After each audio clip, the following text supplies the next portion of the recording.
On today's show, was I wrong about Arsenal? They've had a pretty good week since I said they couldn't win anything. I've got a player whose stock has risen and a player whose stock has fallen since the Champions League Classic. Who gets promoted to the Premier League tomorrow? And should Real Madrid rehire the special one? That's all today on Curt Can't Talk Football Friday. Let's go.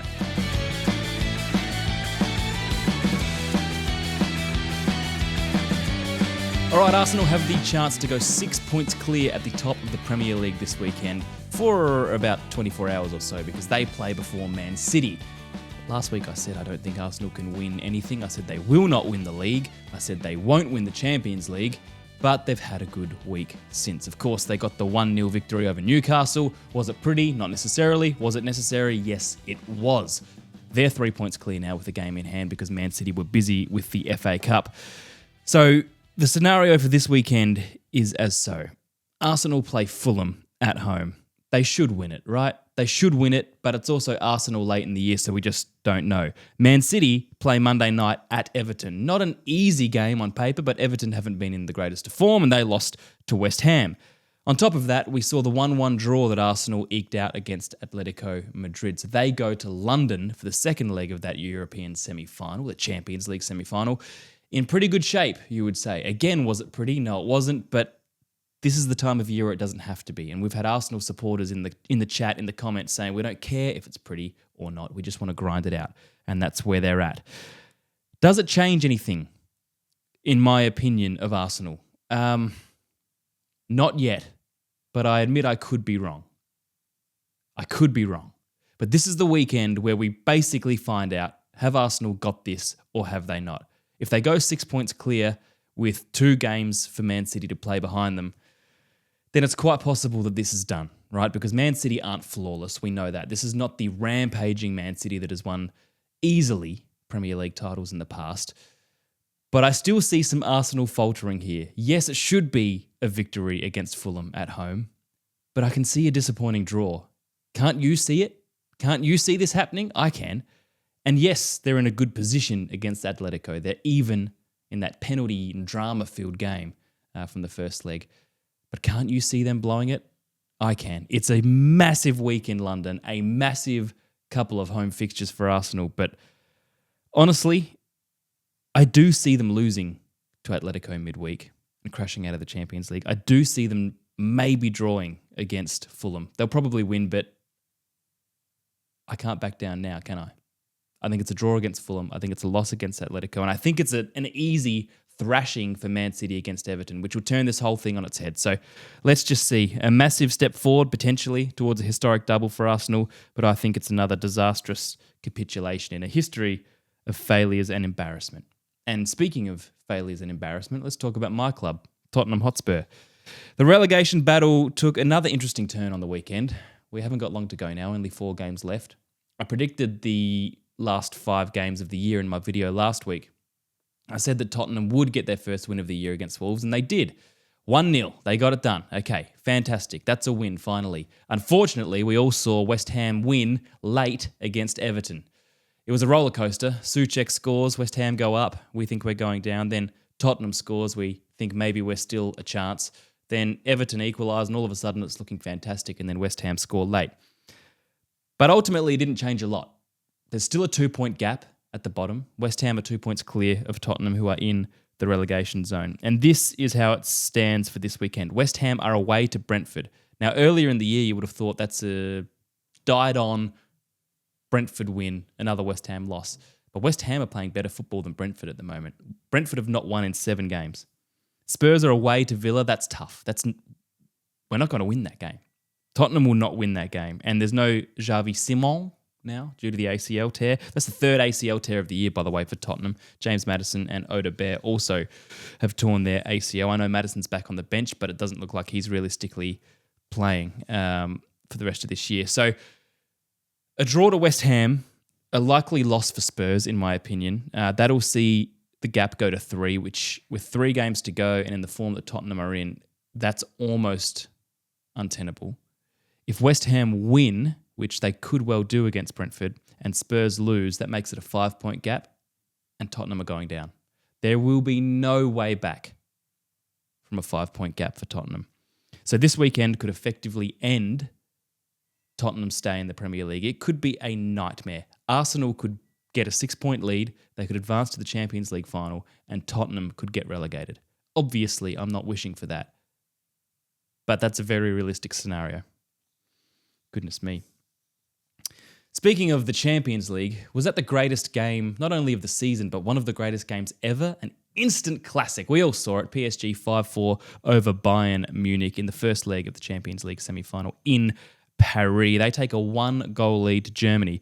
One of the incredible stats from that game was 6 shots on target for PSG for 5 goals against Manuel Neuer. Kvaratskhelia scored 2 of them. Dembele scored 2. Kvaratskhelia is in incredible form, and I'll talk about him. Well, I'll talk about him now because these are the 2 players that I have takeaways for this game. I don't need to review the game, but as far as Kvaratskhelia is concerned, he is now one of the best players in the world. His effectiveness from that left wing, his creativity, his toughness, his skill, his finishing, that second goal that he scored was just beautiful. He scored 7 in the last 7. Now, he's not a Ballon d'Or contender. We know that there's other guys. Harry Kane will win it this year. I know there's a debate about Elise and Diaz and others, and Rice, but I don't think anybody else will win it. I think it's Harry Kane's award. But Kvara has gone up in everybody's standing, but I don't think he's gone up enough.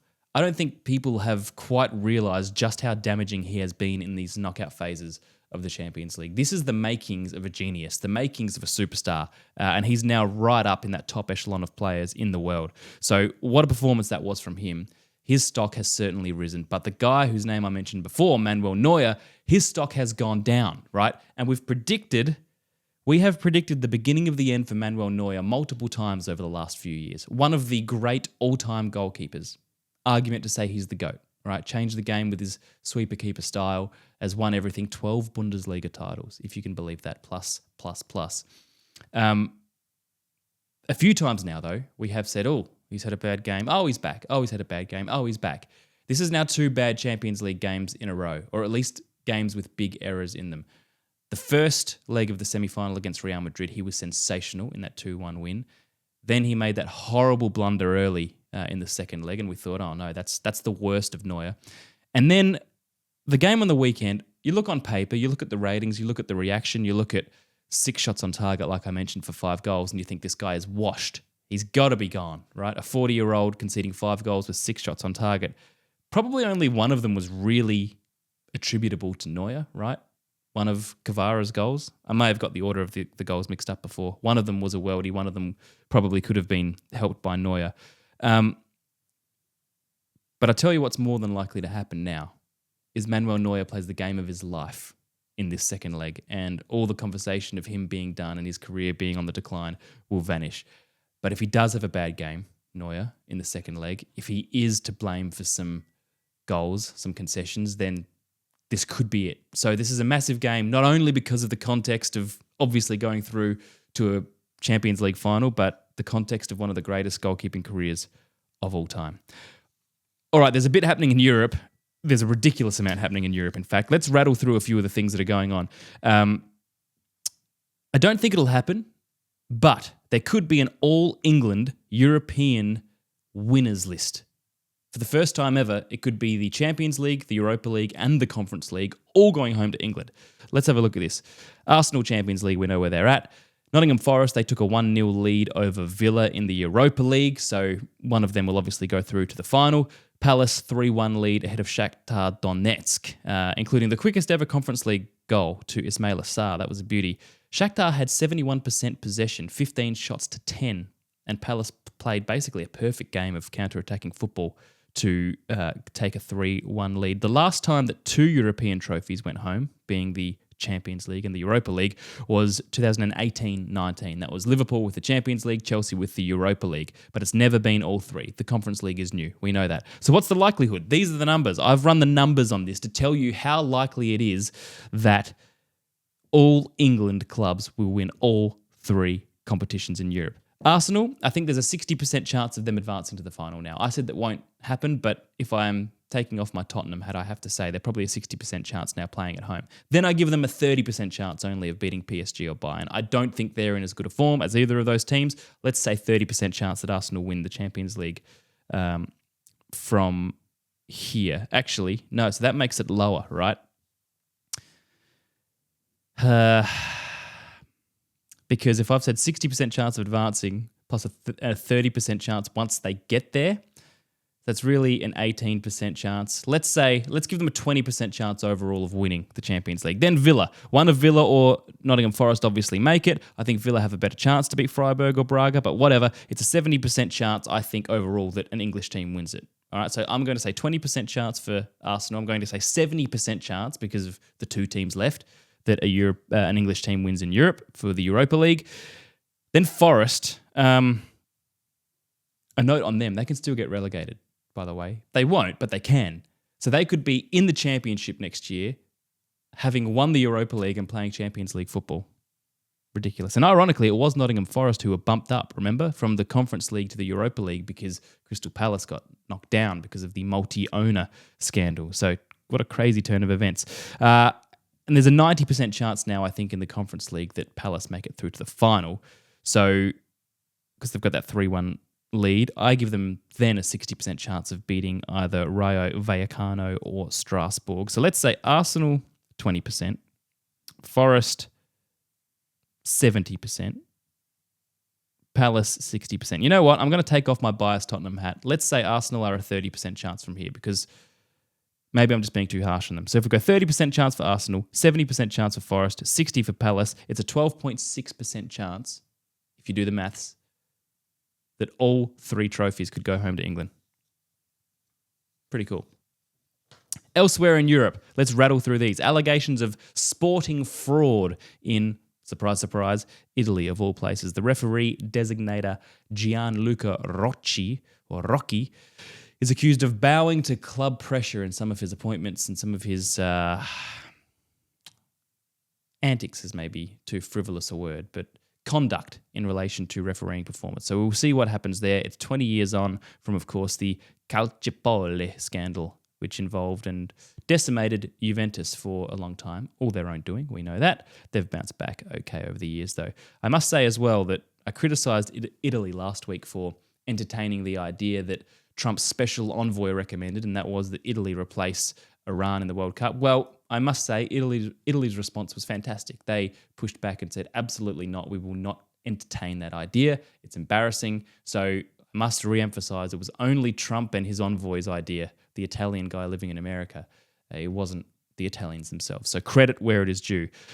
Jose Mourinho looks like he's headed back to Real Madrid, and all the pundits are saying, no, don't do it. It's been 13 years. He's only won 4 major trophies in 13 years since. Some pretty significant ones in there, by the way, including the Premier League with Chelsea. These geniuses, what a mistake they say it would be. It'd be terrible. He's too tumultuous. He's lost it. He's not what he was. It's not the right pick. It absolutely is the right pick for pretty much every football fan in the world.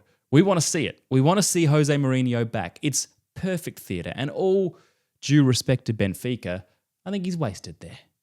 For European, worldwide football fans, we want to see the biggest names at the biggest club. What a swan song that would be for Jose to go back and return Real Madrid to greatness.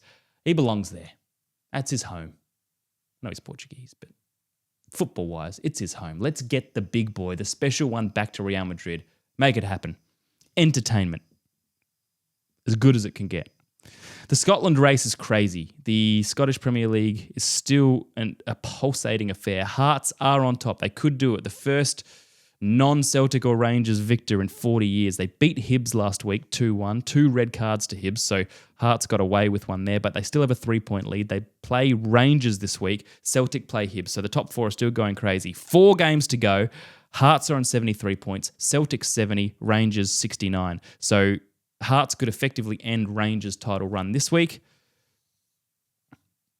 And if Celtic lose to Hibs and Hearts win, it's almost theirs, which is almost unbelievable. The Intercontinental Derby, Galatasaray versus Fenerbahce, that was 3-0. I'm not reporting on the game, but just go and check out Edison, the goalkeeper, formerly of Man City, his red card. One of the stupidest red cards you will ever receive. Not the referee's fault, Edison's fault. Time wasting when he was already on a yellow. Go and look it up. You won't believe it. Okay, to finish with today, the championship, the English championship, concludes this weekend. Well, at least the 46 regular games do before we get to the playoffs. The promotion battle is as good as it gets. It doesn't get much more exciting. I'll give you the picture very quickly. But relegation, Oxford, Leicester and Sheffield Wednesday, they're already relegated. There's no relegation battle on the final day of the championship year. Sheffield Wednesday, by the way, are on -3 points. -3. They've won one game, 12 draws, 32 losses, but there was an 18-point penalty because they went into administration and there was some underpayment wage stuff. Crazy. But as for the promotion battle, Coventry are already promoted as champs, so Frankie Lampard's back in the Premier League. 6 out of 12 of the games on the final day affect the promotion battle. There is one automatic spot left. Ipswich, Millwall and Middlesbrough could all claim that. There are 3 playoff spots left because Southampton will be one of those playoff teams. They can't go up to automatic promotion. They can't miss out on the playoff spots. So Southampton, you can lock them in. But let's have a look. The most likely scenario of all these teams that are in the battle, and there's 7 of them, Ipswich, Millwall, Middlesbrough, Southampton, Wrexham, Hull, and Derby County. This is the most likely. Ipswich beat QPR. And if they do, they automatically go up. So that's a simple scenario there. And that leaves the rest for the playoffs. However, if Ipswich lose or draw, then Millwall will beat Oxford United, already relegated, and Millwall will go up and Ipswich will go down to the playoff spots. But let's say Ipswich go automatically up to join Coventry in the Premier League. Then we've got Millwall, Borough, Southampton, Wrexham, Hull and Derby. Hull play Norwich, who are 9th. They can't affect the playoff spots, but they're still a decent team. Derby play Sheffield United. Wrexham play Middlesbrough, so they're both in the playoff spots. That's extraordinary. Preston play Southampton. Southampton, like I said, they can't move, so that one doesn't really affect it. I think the most likely scenario, this is my tip, like I said, Ipswich go up. I think Middlesbrough are in slightly better form than Wrexham, so they beat Wrexham. Hull draw or beat Norwich, meaning that Wrexham fall out, and with a Hull win or draw over Norwich, they will go up into the playoff spots and Derby will be unlucky. So this is what I say happens. Coventry, Ipswich, automatic. Millwall, Middlesbrough, Southampton and Hull as the playoff teams. And I can't wait for that playoff final. Is there any better game in football? Is there any more dramatic, more tense game in football than that? It's a big couple of weeks coming up in the football world. This is Curt Can't Talk, Football Friday. Make sure you subscribe if you haven't already. Leave a comment. We'll see you soon.